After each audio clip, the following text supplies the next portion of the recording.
Muy buenas tardes, damas y caballeros. Sean ustedes bienvenidos a esta presentación que estaba corriendo a ritmo de conchero. Creo que así va a ser. Creo que así va a seguir corriendo. No, ya acabó. No, Ya empieza la ¿tú crees? presentación. Apenas van calentando. Si nunca paran. Oye, ahí va. Bueno, oye, por cierto, el sábado pasado tuvimos un ritmo de rock. Estaba sonando Born to Be Wild en lo que presentábamos, lo cual está chido. A lo mejor algunos capítulos tuyos corren a ritmo conchero. Este hombre tiene gran oído. Bueno, ya Almadelia les dirá más, pero tiene un gran oído. Ha construido una novela que tiene mucho que ver con el ritmo de la escritura. Se llama Jorge Alberto Gudiño, mi nombre, como pueden ver, es Almadelia Murillo. Estoy muy contento de estar aquí. La otra Almadelia también les dirá cosas, somos dos, aunque ella se llame Ramón Córdoba en realidad. Almadelia Murillo, que soy yo, he publicado un libro que se llama El niño que fuimos, está teniendo gran éxito, resonante. Vamos en la tercera reimpresión. Cada que se dice la palabra reimpresión, los ángeles cantan y alaban a Dios. Por eso me gusta decirla. ¿Verdad que sí? Hoy no estamos en la parroquia, pues. No puedo arrancarme con una homilía si alguien más se arranca diario mañaneramente con una. Yo no puedo. Bueno, ya terminó la homilía, bienvenidos. Yo me voy a callar porque aquí hay gente que va a decir cosas bien interesantes. Gracias por estar aquí. La Feria Internacional del Palacio de Minería, como siempre, nos da una muy calurosa bienvenida. Gracias. Mi micro no... ¿O sí? Ah, sí, solo le tenía que dar amor. Buenas noches, bienvenidos. Yo soy Ramón Córdoba. Yo no me puedo cambiar el nombre, eso no es justo. Pero no importa, que aguante, porque lo que ha hecho con su novela nos va a cambiar el nombre a muchos. Pues es un gusto estar aquí, gracias Almadelia por presentarnos. Un placer. Y la literatura que más me gusta es la que mira sobre todo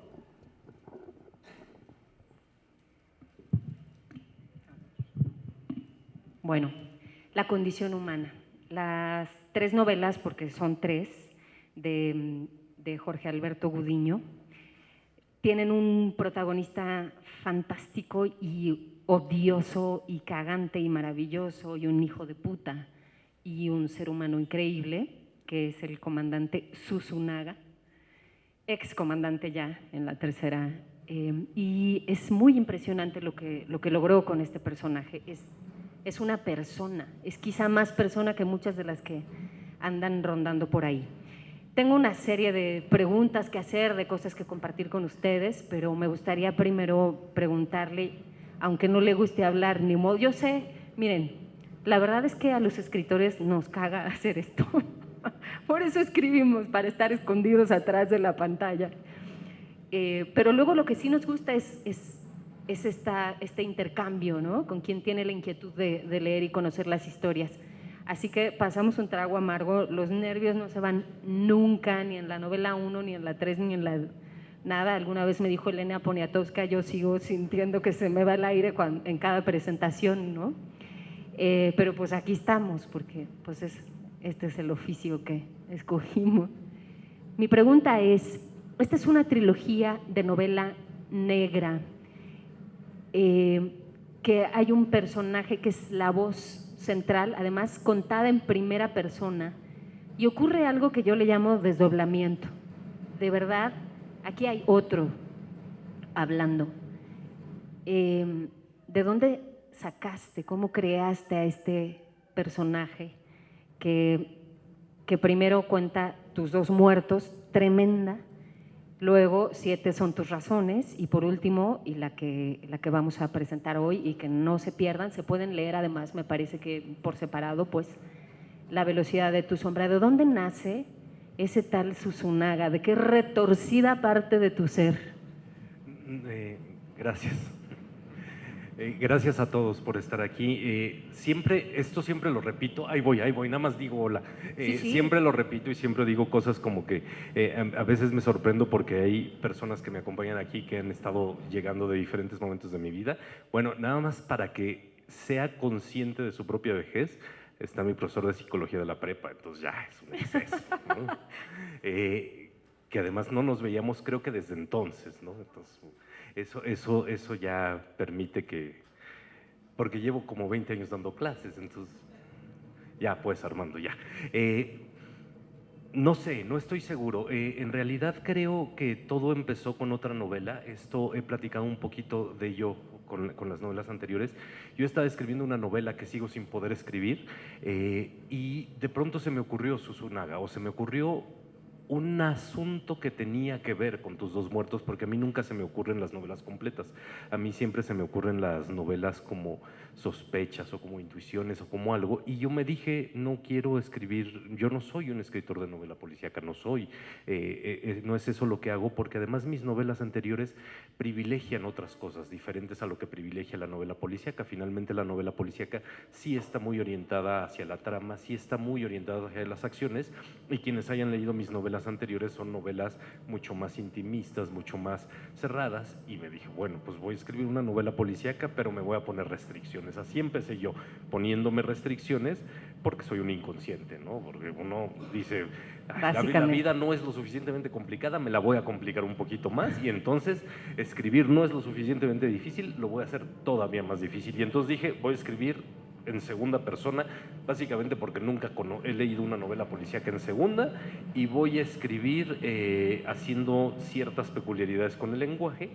Y mientras eso sucedía, fue inevitable pensar, sobre todo ya hacia el final de tus dos muertos, pues podría seguirme con otra, o luego podría seguirme con otra y podría volverlo una saga. Y conforme pensaba eso, fui llegando a la conclusión de que uno no quiere una saga infinita, porque lo que quiero, y probablemente eso conteste un poquito tu pregunta, es contar la historia de Susunaga. Y resulta que Susunaga resuelve crímenes, pero ni siquiera es lo que más le interesa en la vida. Entonces, lo que yo intento con la serie es justo eso, construir un personaje que hace cosas, ¿no? Todos los personajes hacen cosas, esto suena un poco absurdo, pero que hace cosas dentro del marco de un género en el que, aun cuando me siento contento, sé que no es el género en el que escribo todo lo que escribo. Yo creo que lo que más disfruté de la novela es justamente eso, que hay bueno, sí, un personaje que investiga crímenes, pero que también comete crímenes. Este es un asesino, punto. Tan humano que a mí me dio terror que me cayera tan bien. La simpatía profunda que me provoca su humanidad. Es un tipo muy carnal que todo el tiempo está pensando en coger. Súper raro, supongo que no pasa, ¿no? que no le pasa a nadie, ni hombres ni mujeres, aquí nadie piensa en coger, pues este sí. Y que tiene una relación, por ejemplo, con la comida mexicana, que es algo que nos distingue a los mexicanos, fantástica, ¿no? Todo el tiempo está describiendo cómo se come el sope, le gusta el buen café, repara mucho en los detalles. Creo que una de las delicias de la literatura es cuando hay un narrador que se detiene en contar detalles, ¿no? Entonces, este nos cuenta los detalles del café, de las galletas, y que por otro lado es muy escatológico. La primera novela aparece un personaje que se llama el Matape, que es la manera de decirle al mataperros, que es un cabrón enfermo que se está masturbando todo el tiempo, compulsivamente, obsesivamente. El pobre pues está muy enfermo y sufre mucho, pero está allí en la calle. Y uno no quiere leer, pero sí quiere leer, ¿no? Y ya no quieres verlo, cómo se mueve su mano compulsivamente debajo de la cosa que lo tapa, pero sí quieres saber. Y hay escenas donde las excreciones corporales, la muerte, la sangre, se hace amigo del pabilo, que es el que está en la morgue, pues tratando con los muertos. Y mientras avanzaba en la novela yo pensaba, qué maravilla que en medio de esta posmodernidad políticamente correcta, donde ya nada se puede decir como se tiene que decir, ¿no? No decimos muerto, sino hoy oxiso, abatido, en fin, ¿no? aquí las cosas son como son, la carnalidad es la que es, y por eso me gustó tanto, por la humanidad de Zuzunnaga. ¿Tú leíste novelas negras? Pensé, por ejemplo, en John le Carré, este gran escritor, ¿no? Del noir, del negro. Pensé en Henning Mankell, por ejemplo, ¿no? Que crean policías o detectives muy humanos, donde uno no se olvida que se dedican a investigar muertos y que probablemente también son homicidas, pero sobre todo son humanos que conectan contigo, conmigo. ¿De dónde alimentas esta?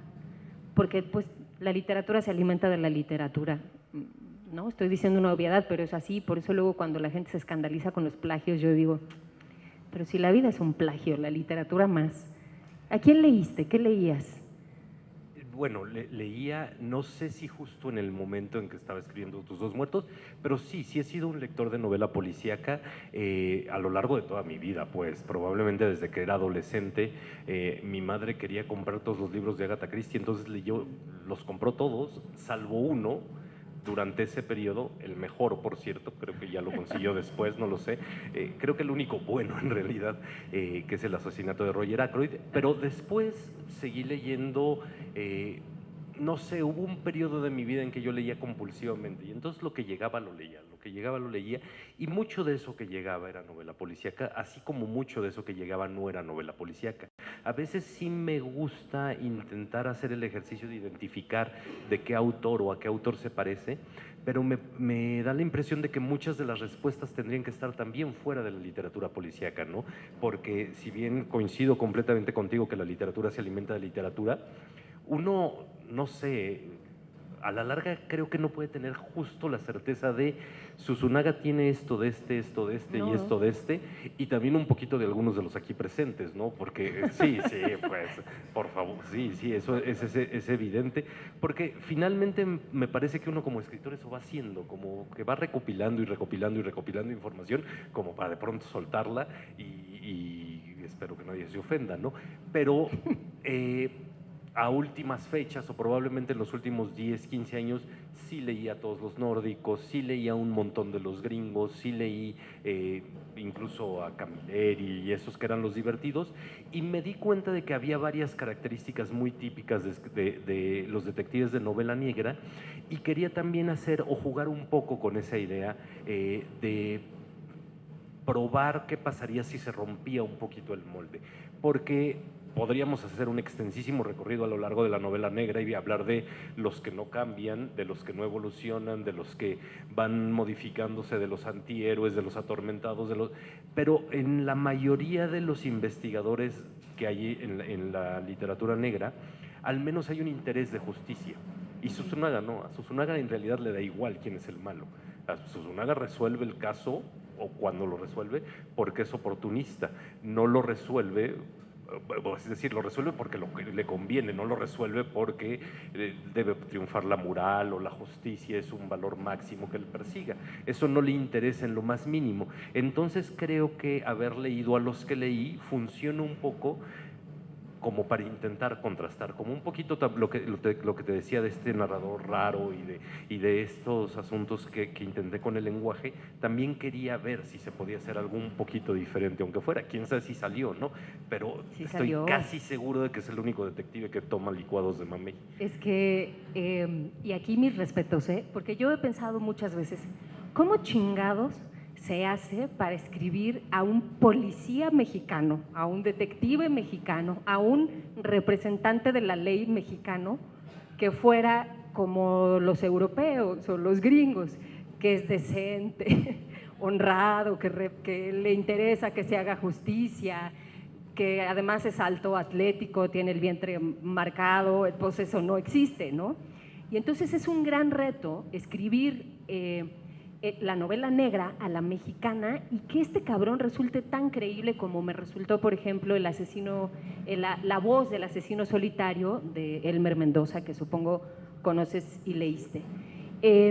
Y eso me lleva a dos temas. Uno es el enorme sentido del humor que tiene la novela. Yo me reí, me dio vergüenza, estaba en un café y eché unas carcajadas que dije, no, bueno. y el ejercicio estilístico. Lo mencionó ya varias veces. Hace un ejercicio bien interesante, atrevido y a la vez de pronto uno dice, ¿y a mí por qué no se me ocurrió antes? ¿No? Escribe de esta manera en segunda persona, yo dije en primera, perdón. Pero bueno, aquí hay una escena donde Susunaga le lleva unas galletas, unas pinches galletas María a Pabilo, ¿no? El de la morgue, que siempre le prepara café, muy buen café, ¿no? Bueno, porque a Susunaga le importa mucho la comida y el buen café. Y entonces llega con sus galletas María en pago de los muy buenos cafés que le ha preparado el Pabilo, y les voy a leer un fragmento. ¿No conseguiste unas más corrientes? Toma el paquete de galletas. ¿Qué? Estas no son tan malas. Si consigues meterte 4 o 5 en la boca, se hace una masa con toques de vainilla que tiene lo suyo. ¡Qué asco! ¡Uy, sí! Te burlas. ¿Me vas a convencer de que hay algo que te provoca asco? Señalas la tarja repleta de un líquido orgánico. Miasma de muerto. Pabilo abre las galletas. Rompe el papel metalizado. Las vacía sobre una de sus charolas. Imaginas todo lo que ha estado ahí. Un hígado, 8 páncreas, un centenar de globos oculares, los huevos de un cabrón. Y ya no quiere comerse las galletas. El Susunaga, pues cómo, ¿no? Si han estado en eso. Tiene toda la novela. Tiene un asistente que se llama Pitaya, corrígeme. Pitaya. Pitaya. Pitaya. Le dicen el Pitaya. Pitaya. Tiene H intermedia. ¿Por qué le dicen el Pitaya? Porque es rojo y está lleno de granos. Porque es rojo y está lleno de granos el pobre. Y entonces cada vez que él le dice que le dicen el Pitaya, el cabrón de Susunaga dice Pitaya, sí. Pitaya, y el otro Pitaya, le agrega la sílaba que le falta. Pasa algo aquí, a veces doy talleres de escritura, les digo siempre a mis alumnos, cuando un recurso se puede volver casi un leitmotiv y es gozoso, y no es una limitación del lenguaje, sino un atreverse a explotar ese recurso, como aquello de Sostiene Pereira, ¿no? De Tabucchi, fantástica, que Sostiene Pereira, lo dice no sé cuántas veces a lo largo de la novela, pero tiene sentido. Tú tienes esta necedad con el lenguaje, regresas, Pitaya, cosas que te repites, salta en un mismo párrafo con 2 narraciones, y como lo hace con punto y seguido, en un estilo como de disparos, y uno no pierde el hilo, o sea, puedes ir siguiendo las 2 historias que te va contando. Háblame de tu perversión con el lenguaje. No, primero, yo siempre he sostenido que soy un humorista, pero la gente que me conoce no está de acuerdo. Nunca he entendido bien por qué. Sobre todo mis amigos piensan que soy aburridísimo, pero... lo segundo, sí tengo una obsesión con el lenguaje. Me parece que el lenguaje es el lugar de la literatura, pero también es el lugar de nosotros. Nosotros habitamos en el lenguaje, somos en el lenguaje, nos desarrollamos en el lenguaje, e incluso me gusta esa idea que había, que nos decían en clases de etimologías, ¿no? Cosas de esas, de que había un latín vulgar y un latín culto, ¿no? Y que uno era el que hablábamos y uno el que escribíamos, y me parece que la obligación de un escritor o de alguien que pretende dedicarse a eso es primero para con el lenguaje, ¿no? Ya después, lo que venga después no importa, y uno tiene que trabajar en el lenguaje porque, no lo sé, escribir cosas en las que uno no intenta hacer algo con las palabras, que no intenta ver hasta dónde llegan, darle un nuevo sentido, me parece que es como escribir flojito, ¿no? Como escribir incluso un poco sin ganas. Yo no creo que la literatura o la narrativa en específico, las novelas en particular, consistan en contar una historia. Consisten en contar una historia haciendo o llevando o estirando la liga del lenguaje lo más posible. Y sí, uno corre el riesgo de que se le reviente la liga y acabar lastimadísimo, pero me parece que es un riesgo que vale la pena, porque con una liga floja no sirve absolutamente para nada. No detiene, no sostiene, no levanta, no, para nada, ¿no? Sirve cuando uno intenta llevarlo al extremo. Ya si sale o no sale, me parece que es una consecuencia de la intención. Y creo, y lo pienso incluso cuando me pongo a platicar con personas sobre mis escritores favoritos o sobre nuestras lecturas favoritas o sobre lo que nos está motivando, que normalmente coinciden en esas intenciones de trabajo con el lenguaje, que no son nada más contarnos una historia.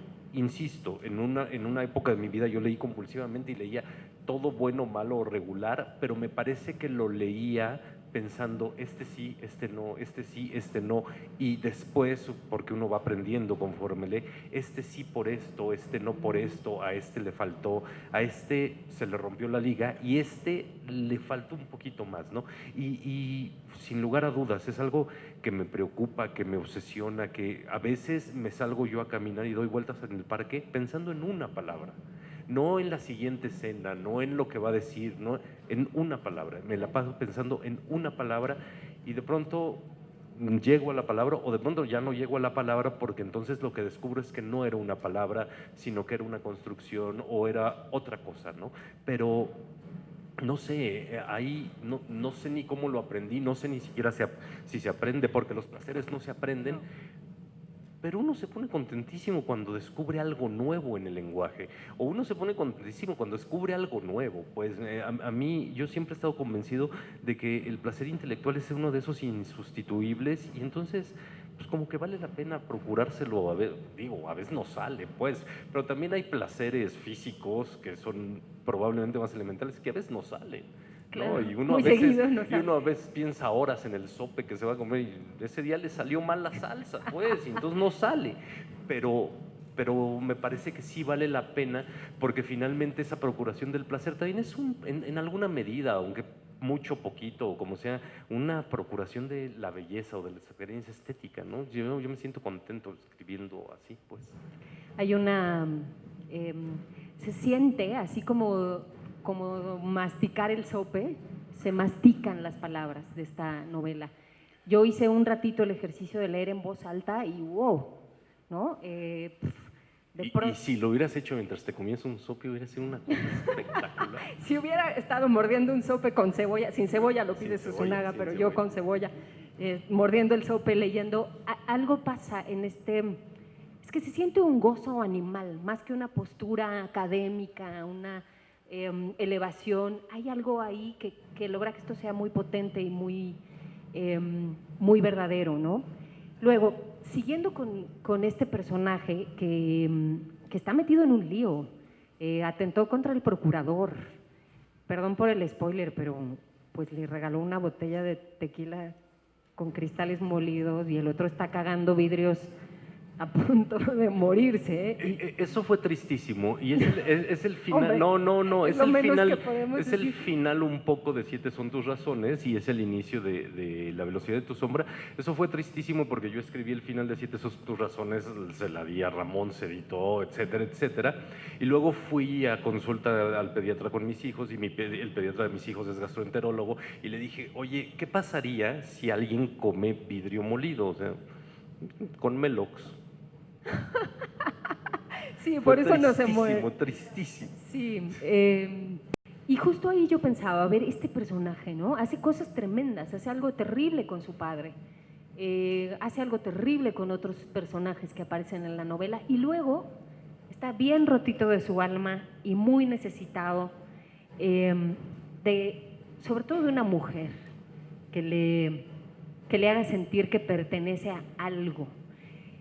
Esa mujer a veces es una que aquí se llama Lola, de pronto aparece otro personaje tremendo, la Nat, que es una niña con otra niña, una niña de la calle que tiene otra niña chiquita, pero sobre todo lo vulnera su hija, Leslie. Y ahí yo me detuve mucho en la novela porque me parece que es así, este país es así, no voy a negar los datos, ¿no? El tema de las madres solteras, de cómo la paternidad se ejerce poco, etcétera, pero me encantó la mirada de la vulnerabilidad masculina cuando tu hija no te hace caso, no te contesta el teléfono, y está ahí queriendo a su manera generar un vínculo y nomás no lo logra, ¿no? Me pareció uno de los rasgos más humanos. Está en su momento álgido de haber sido un cabrón y entra una llamada de la hija y lo vemos cómo se desmorona, tiembla, se le resbala el teléfono, y pensé en eso, en esta exploración que haces, que agradezco mucho, ¿no? El tener esa mirada, como que se lee poco, pues, ¿no? Las emociones de los padres respecto de sus hijos cuando están jodidas, cuando les duele, cuando el hijo está pero no está, la hija está pero no está. Y también pensé a qué edad tus hijos van a leer tus novelas y qué van a pensar de ti, porque No las van a leer. temo decirte que las van a leer. No, yo creo que no, que los hijos nunca leen las novelas de los padres, escritores. Yo pienso que sí. Mira, yo tenía la misma esperanza de que mi mamá no leyera lo que escribo porque pues pobre, y ya me vengo enterando que sí. Y entonces la pobre ya está pensando que… No, pero por eso hice el exorcismo al respecto, ¿no? La primera persona a la que le doy mi novela cuando ya está es a mi mamá. Y Sí, creo sí, que después… pero yo hablo de los hijos. No, por eso, pero ellos no saben leer mis hijos. Pero leerán. No, nunca van a leer nada, nunca, jamás. ¿Cuántos años tienen? 5 y 8. 5 y 8. Nunca van a leer. Dales unos nada, años. nunca. Bueno. No, de hecho no hay ejemplo. Habría que hacer aquí una apuesta porque… No, ellos entienden lo que es la ficción. Ellos entienden que hay una separación entre el autor y el narrador, y una separación entre el narrador y los personajes. Lo entienden perfectamente, de una manera muy, muy, muy clara. Ellos, qué sé yo, cuando leen un libro nunca se imaginan que son el personaje, nunca se han creído superhéroe. No, saben que eso no pasa. Perfectamente bien. Qué bonito. Casi me convences, colega. Parece que sí crees todo eso. Así es la ficción. Así es la ficción. Pero Mayra, mi esposa, lo ha dicho públicamente. Cuando nos divorciemos le va a llevar mis novelas al juez y ya. Y no va a argumentar nada más. Nada. Dijo, no, pues sí te andan condenando, amigo. La verdad es que… pero esto de la… ¿Cómo construiste la parte vulnerable de Susunaga? Es que nomás no puede construir una relación y se muere, es que está que se las pela por tener una mujer, por tener una pareja, pero luego no le sale. Y está el tema de la hija que lo hace tan vulnerable. Desde el principio pensé que no quería yo un personaje maniqueo, ¿no? Que no quería un personaje de entrada no quería que fuera bueno. En realidad nunca he escrito personajes buenos en mis novelas. En mis novelas anteriores, mis protagonistas siempre tienen algo que hace que me caigan mal. Se alejan mucho de un ideal de bello, bueno, etcétera. Pero con Susunaga yo sabía que corría el riesgo de que pasara justo lo contrario. De que se volviera un personaje muy malo, y tampoco quería que fuera un personaje muy malo porque tampoco yo no creo que exista la maldad encarnada en un personaje, ¿no? Me parece que eso siempre es como excesivo. Entonces me puse a buscar algunos contrapesos. El contrapeso en términos de trama de Tus dos muertos era justo Nat, la niña con la otra niña, que además acababa de manera un poco ambigua, pero que después ya se iba asentando en las siguientes novelas. Y el contrapeso en términos de personaje lo pensé y tenía que ser alguien ausente, pero alguien ausente que le importara. Y bueno, prácticamente era imposible encontrar un ausente importante más importante que una hija que no siempre quiere hablar con él, salvo para pedirle cosas. Ajá. Y entonces, y ya después el asunto era de balance, ¿no? Justo hacer eso de romper escenas, contrapuntearlas, pasar por la morgue y luego hacer algo lindo y más o menos. Y luego ponerlo a dudar sobre su sexualidad, porque es muy machín y siempre está pensando en coger y ve lascivamente a todas las mujeres, pero luego se le empiezan a antojar los hombres. Y entonces, ándale. Sí, bueno, no. Son sus dudas. Son sus dudas. Pero eso lo hace fascinante, ¿no? O sea, de pronto uno podría esperar el típico personaje machín, y es un machín. Pero luego tiene estos momentos y además pasa por ahí, ¿no? De una manera que yo me puedo imaginar que más de un hombre hasta cierta edad convencido de su heterosexualidad, de pronto justo de esas maneras diga, y sí, bueno, ¿no? Ahorita lo averí. ¿Qué? Oye, sí, dicen que llega el momento en que uno se convierte en alguien heteroflexible. ¿Heteroflexible? Sí, macho calado, y hay quien se cala a diario para comprobar que sigue sin gustarle. Es lo que sé decir, no es mi caso. En fin, me gusta eso, me gusta la- todas las dudas en las que lo metes, ¿no? Pero que son dudas que me parece que en su caso surgen de esta necesidad de estar acompañado. Y entonces, como no lo consigue, o como no lo consigue de la forma que quiere, entonces duda y experimenta al menos a nivel pensamiento, ¿no? Pero justo después de eso tiene escenas con la madre de su hija completamente... No lo en- digas, no lo digas, es muy pero es de la perverso. novela anterior. Pasa algo en la novela, resulta, y ahí yo dije, ya sé cuándo escribió esto. Tiembla, una noche, terriblemente. El Susunaga, que no vivía en la Ciudad de México, y llega y le toca el sismo en la noche, y no, y pues sí se asusta, como chingados, ¿no? Y luego le toca el otro, el del 19, y reacciona diciendo, yo no soy un héroe, yo no sé hacer esto, no me voy a ir a poner en las filas a rescatar personas, me gustó que lo plantearas así, ¿no? Que lo sacaras de esta heroicidad que hubiéramos estado esperando, pero también me pregunté por qué elegiste meter eso, por qué elegiste hablar del sismo 19 de septiembre en una novela que al parecer iba para otro lado. A mí siempre me había quedado clara que Tus dos muertos era en la Ciudad de México. Es más, sé en qué colonia es, aunque le cambié el nombre, es una colonia que conozco bien, etcétera, etcétera. Y aun cuando siempre me había quedado claro, también sabía yo que tenía la ambigüedad de poder ser muchas otras colonias. Pero luego me llegaron algunas lecturas, tanto de gente cercana como de gente lejana, tanto con Tus dos muertos como con Siete son tus razones, que decían, es que lo interesante es que no es en la Ciudad de México. Y en Tus dos muertos viene la palabra Tlalpan, pues, o sea, sí era la Ciudad de México, no se me ocurre otro lugar en el mundo donde existe una calle que se llame Tlalpan. Y entonces también me di cuenta de que una de las partes importantes de las series policíacas es el lugar donde suceden las cosas. Y dije, bueno, la forma más clara de hacer que sí sea la Ciudad de México, y sobre todo porque también estuve platicando con algún amigo aquí presente y me decía, es que es sorprendente cómo hay una cantidad impresionante de novelas de la caída de las Torres Gemelas y no hay una sola novela del 85, no la hay.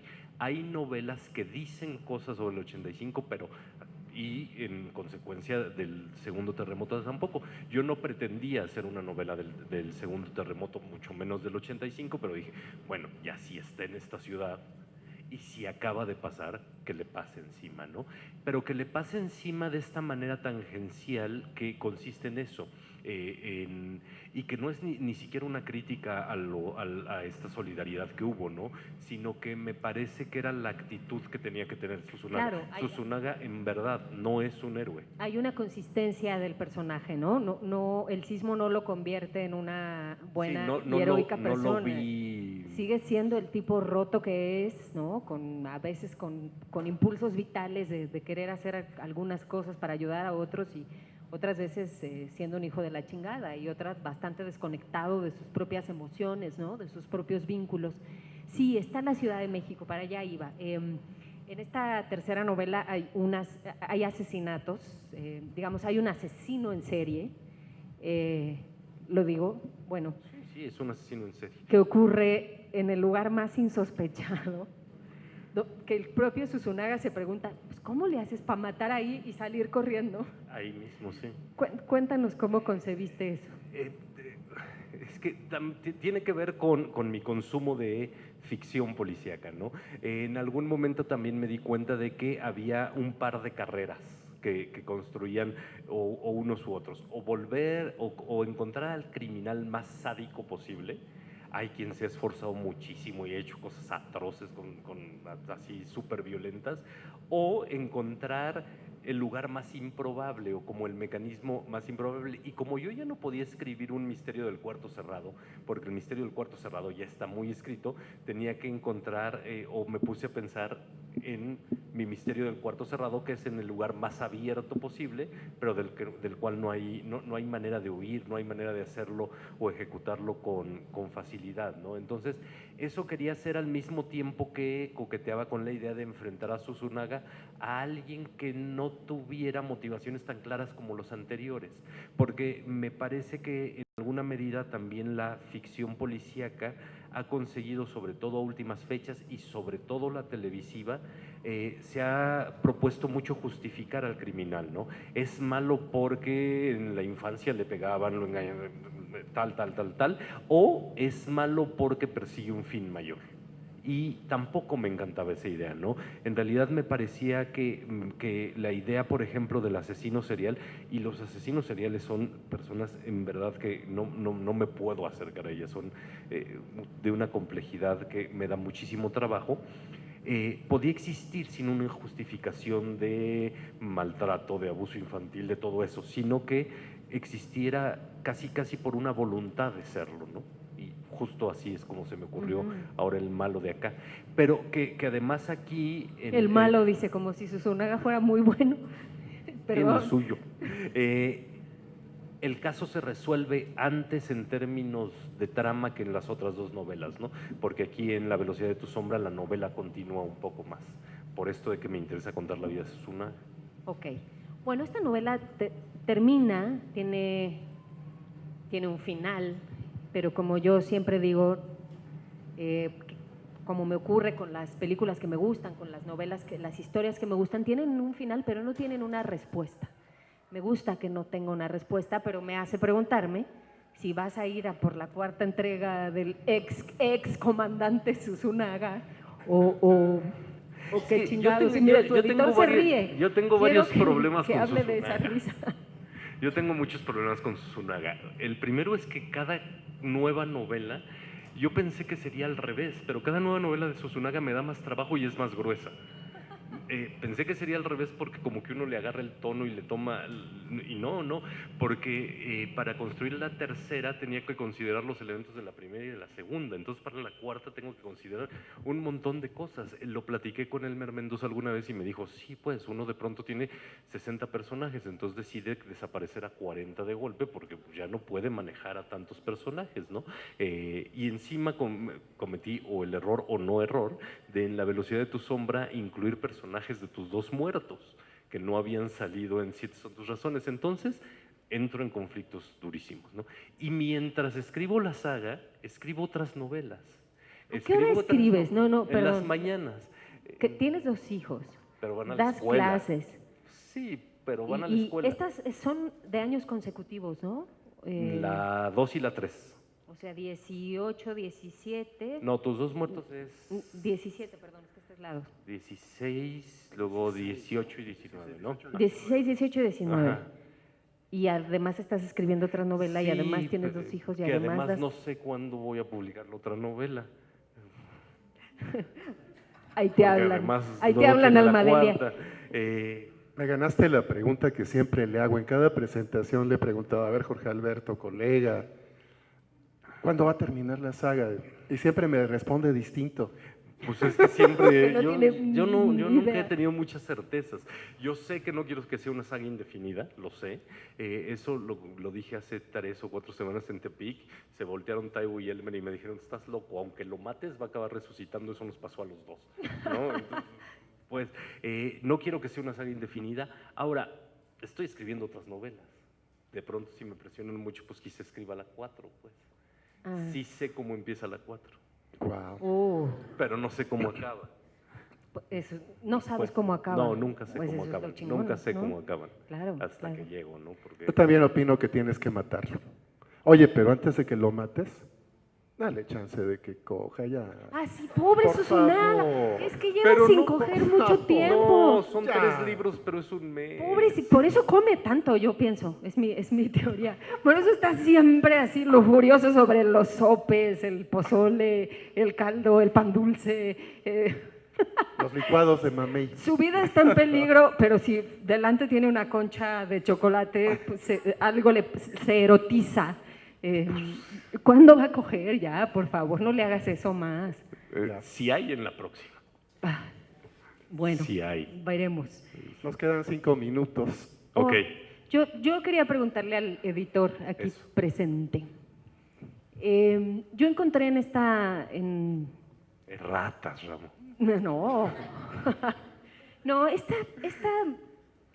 fíjense, hablamos de un tipo que está enfermo y se masturba en la calle compulsivamente, de unas escenas escatológicas de un tipo muy enfermo que se hace caca encima, de la morgue, de las galletas encima de la charola donde estuvieron los huevos de un Yo cabrón, no 8 escribí páncreas. eso.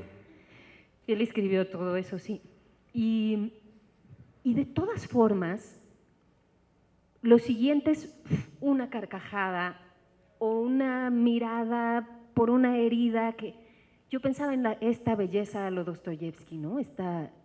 Como en eso más oscuro y más dolido que somos, que es donde está nuestra humanidad, también hay esta herida, ¿no?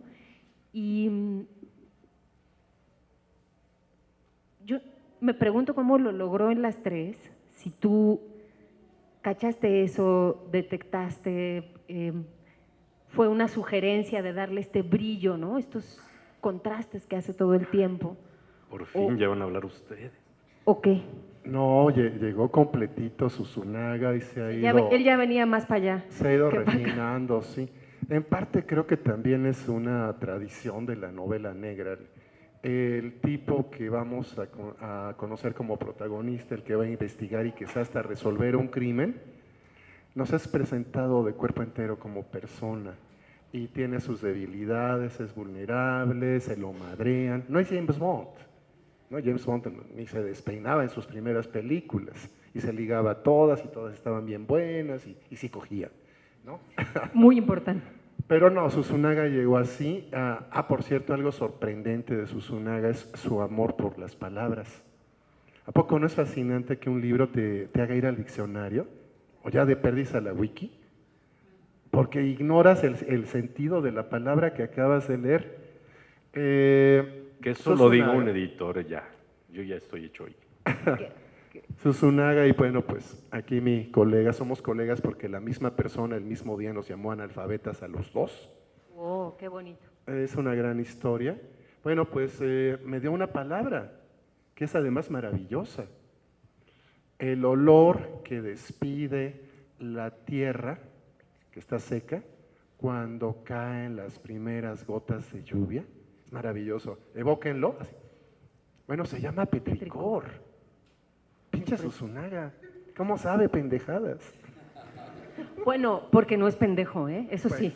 Susunaga es listo. Pendejo no Hay es. que decir que es listo, ¿no? No ha cogido, está muy triste, es un tragón, es un cabrón, pero es listo. Y tiene un resquicio de ternura. Con eso quería rematar yo, ¿no? Que también es bien difícil de narrar, sin que uno caiga en la cursilería, sin que recurras a los lugares comunes. Resulta que lo que hay siempre de fondo, una notita de ternura que hace que Susunaga sea interesante, ¿no? Yo no quiero decir más que de verdad, además creo, me leí las tres, creo que esta es la que tiene mejor ritmo, se te nota mucho más cómodo en el cuerpo del personaje, es como que ya fluye muy bien, me gusta mucho, me gusta la historia, me gusta el fondo y la forma, y bueno, me voy a quedar ahí, no les quiero spoilear más cosas. Me gustaría que tú remates diciéndome tú qué piensas de que Susunaga sea un traidor. Es complicado porque depende a quién y depende cómo, pero finalmente me parece que dentro de las posibilidades de Susunaga, esa era una muy latente. Hay vestigios en el pasado de eso, hay actos en su pasado de eso, y no sé, me da la impresión de que los traidores siempre me han dado mucho trabajo en el nivel de comprensión. Yo siempre he pensado que la literatura es una de esas herramientas que sirve para entender al otro y uno puede no justificar, pero entender a un asesino, puede, un montón de cosas. Los traidores son los que más trabajo me dan y justo por eso tengo que trabajar con ello. Yo pensé que justo eso me convencía así con broche de oro de la humanidad de Susunaga, dice John le Carré, que el amor es todo aquello que aún puedes traicionar. Y creo que ese es justo el remate de humanidad perfecto para tu personaje. Muchas gracias. Mil gracias. Gracias. Compren Gracias. la novela.